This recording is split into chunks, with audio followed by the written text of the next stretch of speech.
Hi and welcome to the I Love Youth Work Show. On today's episode, Robin and I interview the Secretary General of Amnesty International, Kumi Naidoo. Kumi is one of the most inspirational leaders that I've ever met. We speak about some wide-ranging topics like climate change, education, the refugee crises. We met Kumi at the YMCA 175th birthday celebrations recently in East London. Kumi is a youth worker at heart, and he talks about the crucial role that youth workers play in designing and creating and delivering solutions to the current challenges we face. I hope you enjoy this video as much as we did having this interview and this talk with Kumi. Please share, like and comment on this video and share it with someone who needs to see it.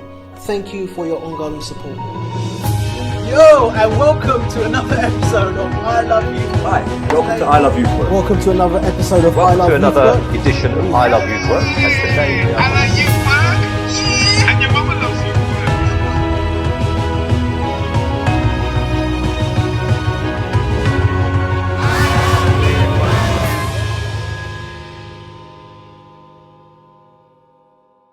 Could you introduce yourself and tell us what you're doing at YMCA 175? My name is Kumi Naidoo. I'm the Secretary General of Amnesty International. YMCA has been an outstanding movement in civil society for 175 years, providing hope for young people, celebrating the possibilities of young people, addressing the challenges that young people face, and that's why I'm really pleased to have made it to this 175th event. I made it last to the 150th event that was in Mexico 25 years ago. What message do you have for the young leaders that are watching this around the challenges that we face? So the most important thing is young people must refuse to accept the conventional wisdom that young people are the leaders of tomorrow. If they wait for tomorrow, the realities of climate change mean there might not be a tomorrow for young people to exercise leadership. But what's important is adult political leaders and adult business leaders in the main cannot imagine a different kind of world, cannot imagine the kind of equity and equality that we need in a world. And young people are bringing into the public debate freshness of the lenses, new perspective and so on. And what we need desperately right now is fresh thinking, new thinking, bold thinking, courageous thinking. And I don't believe you're going to get it from adult political and business leaders. We are seeing it coming more from young people. And the job of people like me is to create more space for young people to take leadership right now in the present. Wow. Kumi, first of all, I want to thank you for your time for this interview, but also thank you for the work you're doing in raising these issues. And just listening to your speech on the main stage, the way you described how we've got these big topics that are being discussed at this conference and globally all the time. Education, health and well-being, the environment, all of these things intersect. And what you were saying about the environment being the thing underneath and the clock ticking. So we have a situation globally where young people they know we're running out of time. What more can we do as humanity to allow them to make that happen? Well, firstly, we have to ensure that we are creating an enabling environment for young people to participate safely in all aspects of public life. In our organizations, we need to be creating more possibilities for young people to be in leadership.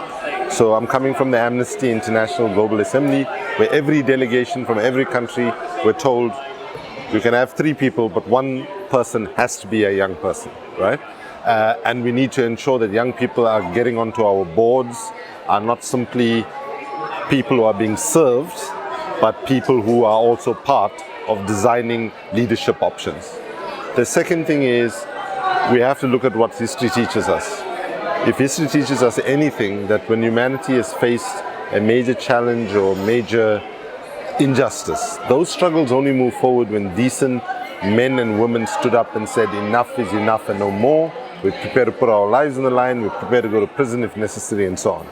Given that we are facing the reality that humanity could be wiped out by climate change, and already thousands of people are dying from extreme weather events that we have never seen before. In my part of the world, Southern Africa, I grew up, I never heard of a cyclone, right?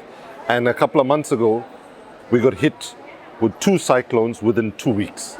right? We saw Beira, a large city in Mozambique, completely wiped out, with hundreds of deaths and so on. The infrastructure was completely devastated.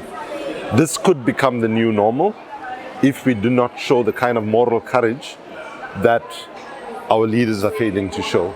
So I think for the adult leadership now, who understand that change needs to happen, we must have the courage to actually allow young people to step forward and be more powerful in their voice. So therefore, I'm excited, for example, that Greta Thunberg, if all goes well, should be addressing the United Nations at the UN General Assembly in September, when the General Assembly meets. And it's not simply about participation, it's also about enabling leadership of young people, because as my daughter told me some years ago, when I said, based on my experience, she said, Dad, the problem with your generation, you are contaminated by bad experience and you'll keep pushing that bad experience on us.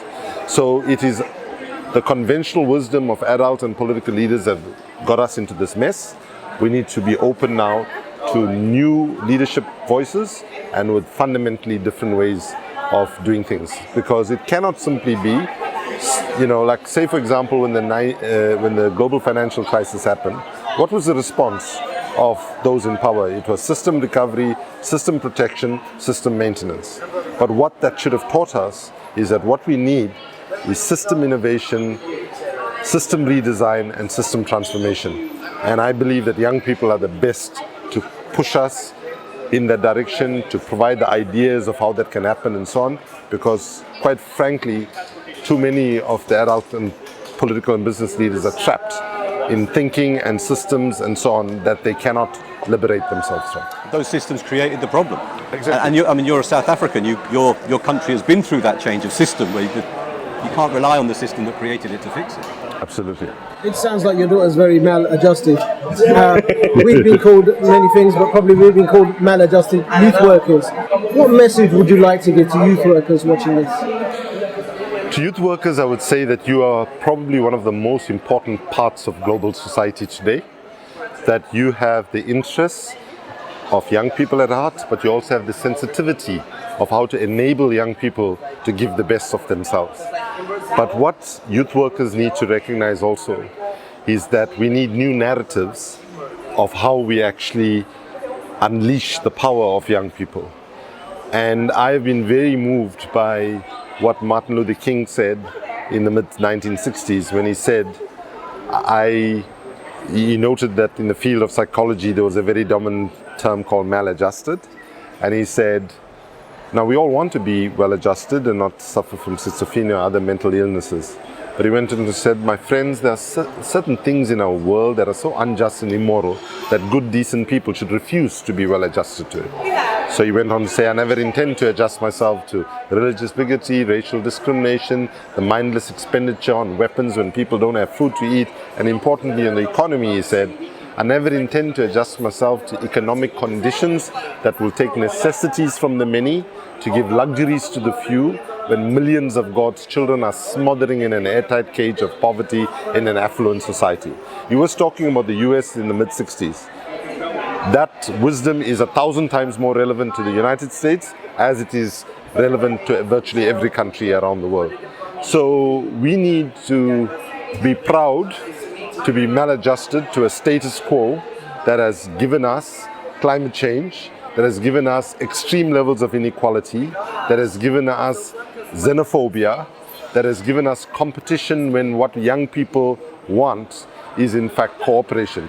I tell you, if we took a proportional number of young people from every country based on population size, put them in a conference venue for 2 weeks and ask them to come up with the climate solution, they will find common ground because they know that they are going to pay the price for the absence of adult political and business leadership at the moment. So I think my message to youth workers is that you are in a unique position to have huge impact, and the constituency that you're working with is the one that has the most to gain and the most to lose if we don't take action. That young people are a constituency where the most creative ideas on activism, on the future and so on are coming from. And you should, I know youth work, having been a youth worker myself, is very difficult, hard work, right? Let's be blunt about it. It's not a walk in the park. It requires skill, it requires patience, it requires sometimes even a high crap threshold level, to deal with like problems that you have with running organizations, funding, all these problems that we have. And I would say to youth workers that they should also feel confident to advocate for more resources from governments to ensure that they're investing in young people, because it is pathetic how little resources go towards investing in future leaders. And even as I say future leaders, I would say not simply future leaders, but leaders, young people who can take leadership today. So I say youth workers, take a bow, and then after you've taken your bow, quickly energize yourself to recognize that the moment of history we're in places huge responsibility and burdens on youth workers. But from youth workers that I've had the privilege to meet around the world over a long period of time, I think they're quite special, and I believe they have the capability to provide the support to young people, to enable them to take the leadership, and also I would end by saying that youth workers must also make the enterprise of activism not as a dredge, make it fun, right? I mean, I always say activism is sexy, right? And let young people know that by choosing to use their lives to create a better society, to support others, to show humanity and so on, this is about enhancing your own life. I mean, as a youth activist myself, and as a lifelong activist myself, when people say, oh, Kumi, you've sacrificed so much, you've given so much, I said, give me a break. I am quite convinced if I gave this much, I have gained this much. And to most youth workers I've met, they will tell you that whatever you contribute, what you're getting in terms of it enriches your own life, giving you a sense of purpose, it's incomparable compared to what you give to what you receive. And I know I've been very blessed to have received so much of friendship, love, knowledge, challenge, my thinking has changed in different moments in my life by young people presenting a different vision. I like to believe that I am a good listener to what those ideas are, unlike some of our political and business leaders today. So the topics that have been covered at this conference, the big topics and the two extra ones you brought about refugees and the whole global situation, that underpinning thing about the environment.